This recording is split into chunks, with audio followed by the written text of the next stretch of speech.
Hello student, आज हम NCERT class 10 exercise 3.2 का क्वेश्चन नंबर 1 सॉल्व करेंगे। क्वेश्चन कह रहा है solve the flowing pair of linear equation by the substitution method. हमें सब्स्टिट्यूशन मेथड से हमें ये क्वेश्चन सॉल्व करना है। ये बहुत ही ईजी होता है। ये क्वेश्चन नंबर 1 है हमारा और ये क्वेश्चन नंबर 2 है। इसमें से किसी भी एक इक्वेशन से हमें x की वैल्यू निकालनी होती है, फिर उस इक्वेशन से उसे सॉल्व करके y की वैल्यू निकालनी होती है। तो चलिए आइए हम देखते हैं। हम इससे x की वैल्यू निकालते हैं। ये y है, ये माइनस में है, इधर आके ये प्लस में हो जाएगा। अब हम x की वैल्यू को इक्वेशन नंबर 1 में पुट कर देंगे। x plus y equal to 14। x हमारा आया है 4 plus y equal to 14। 4 plus 2y equal to 14। 2y equal to 14 minus 4। ये 2y इक्वल टू 10 और y 2 से डिवाइड होगा 5 बार में। ये y की वैल्यू हमारी 5 आ गई। अब हम जो हमारा x का वैल्यू आया है 4 प्लस वाई, इसमें हम y के जगह पर 5 पुट कर देंगे जो हमारा आंसर आया था, और ये 4 प्लस 5 इक्वल टू 9 आ गया। हमारी x की वैल्यू 9 है और y हमारा 5 है। अब इक्वेशन 1 का क्वेश्चन नंबर 2 देखते हैं। क्वेश्चन नंबर 2 ये हमारा s minus t equal to 3 है, और क्वेश्चन ये इक्वेशन हम 1 मान लेते हैं इसको, और ये हमारा इक्वेशन 2 हो गया। इसमें से किसी भी इक्वेशन से मुझे s या फिर t की वैल्यू निकालनी होती है। तो ये इजी पड़ रहा है, इसलिए हम इसी से निकाल लेते हैं। s minus t equal to 3, तो s इक्वल टू 3, ये प्लस माइनस में, ये इधर जाके प्लस में हो जाएगा। अब मैं इस इक्वेशन पे इसको पुट कर दूंगी s की वैल्यू। ये s है, s की जगह पे हम 3 प्लस टी लिख देते हैं by 3 plus t by 2 equal to 6। अब 3 और 2 का एलसीएम लेते हैं तो ये हमारा 6 हो गया, और ये हमारी 3 प्लस टी प्लस 3t हो गया इक्वल टू 6। ये 2 3 ज़ा 6 प्लस 2t होगा plus 3t by 6 equal to 6 plus 2 और 3, ये हो गया हमारा 5t, और ये 6 6 ज़ा 36 हो गया। 5t equal to 36 minus 6, t की वैल्यू यहाँ 3 बाय ये 5 नीचे आ गया, डिवाइड में हो गया। 5 6 ज़ा 30 होता है, तो t की वैल्यू हमारी 6 आ गई। t की वैल्यू हमारी 6 आ गई, और अब इस इक्वेशन में जो हमारा s का मान आया था, कितना था वैल्यू s का? 3 प्लस टी, तो 3 बिल्कुल सेम टू सेम लिख देंगे, प्लस और t की जगह पे 6 लिख देंगे। 6 और 3 हमारा 9 हो गया, यानी कि s की वैल्यू हमारा 9 आ गया और t हमारा 6 हो गया। इस तरह क्वेश्चन नंबर 2 सॉल्व हो गया है। अब हम क्वेश्चन नंबर 3 सॉल्व करेंगे। ये हमारा इक्वेशन 1 है और ये हमारा इक्वेशन 2 हो गया। इसमें से किसी भी इक्वेशन से हमें x या y की वैल्यू निकालनी होती है। तो चलिए हम इससे y की वैल्यू निकालते हैं।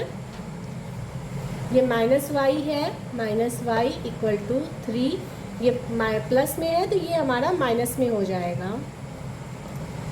ये y इक्वल टू माइनस, इससे हम कॉमन ले लेंगे तो ये 3x माइनस 3 हो जाएगा। माइनस से माइनस कट गया और y का वैल्यू हमारी आ गई 3x माइनस 3। अब हम इस y की वैल्यू को इस इक्वेशन में y की जगह पे पुट कर देंगे। तो आइए देखते हैं। 9x माइनस 3, y हमारा है 3x minus 3 equal to 9। 9x minus 3 3 जा 9x, ये माइनस माइनस प्लस हो जाएगा, 3 3 जा 9 हो गया। हम देख सकते हैं कि ये तो हमारा कट गया है और 9 इक्वल टू 9 आ गया है। जब ऐसा कोई कंडीशन बनता है वो हमारा होता है दिस लाइन विल कोइंसाइड। तो चलिए ये हमारा हो गया दिस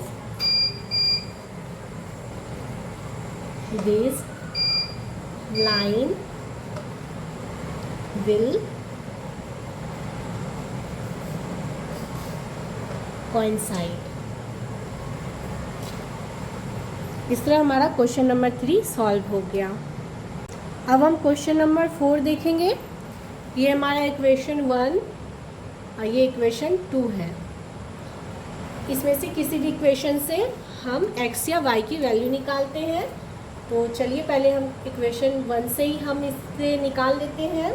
x की वैल्यू 0.2x इक्वल टू 1.3, ये इधर चला गया तो ये माइनस में हो गया। 0.3y equal to x 1.3 minus 0.3y by 0.2, ये हमारी x की वैल्यू आ गई। अब इस x की वैल्यू को हम यहाँ पे x की वैल्यू के जगह पे इसे पुट कर देंगे। तो अब चलिए देखते हैं 0.4, x की वैल्यू हमारी है 1.3 minus 0.3y by 0.2 plus 0.5y equal to 2.3। ये इससे ये 2 बार में कट गया। उसके बाद हम इसे 2 2 जा 6 माइनस 0.2 3 2 जा 6y plus 0.5y equal to 2.3। अब हम इससे माइनस करेंगे। ये हो गया हमारा 2.6 माइनस 0.1y इक्वल टू 2.3। ये minus 0.1y equal to 2.3 minus 2.6 minus 0.1y equal to से हम माइनस करेंगे तो ये हमारा 0.3 माइनस में आ जाएगा। तो ये हमारा माइनस से माइनस कट गया। फिर y हमारा हो जाएगा 0.3 बाय 0.1 कट गया और ये हमारी 3 आ गई। y की वैल्यू हमारा 3 आ गया। अब हम इस जगह पे y का वैल्यू पुट कर देंगे। तो चलिए ये मेरा लिखा ही है, इस पर हम पुट कर देते हैं। 1.3 माइनस 0.3 y के जगह पे हम 3 पुट कर देते हैं बाय 0.2। 1.3 माइनस 0.3 जा 9 0.2। तो ये हमारा हो जाएगा 0.4 बाय 0.2। ये 2 से कट गया तो इस तरह x की वैल्यू हमारी 2 आ गई और y हमारा 3 आ गया। इस तरह ये इक्वेशन मेरा सॉल्व हो गया। अब इस x की वैल्यू को हम यहाँ पे पुट कर देते हैं। तो √3x हमारा है माइनस √3y बाय √2 माइनस √2, ये √8y इक्वल टू 0। तो √3 हमारा 3 हो जाता है minus 3y √2 minus √8y equal to 0। यहाँ पे कुछ भी नहीं है तो यहाँ 1 मान लेते हैं और हम इसका ले लेते हैं एलसीएम।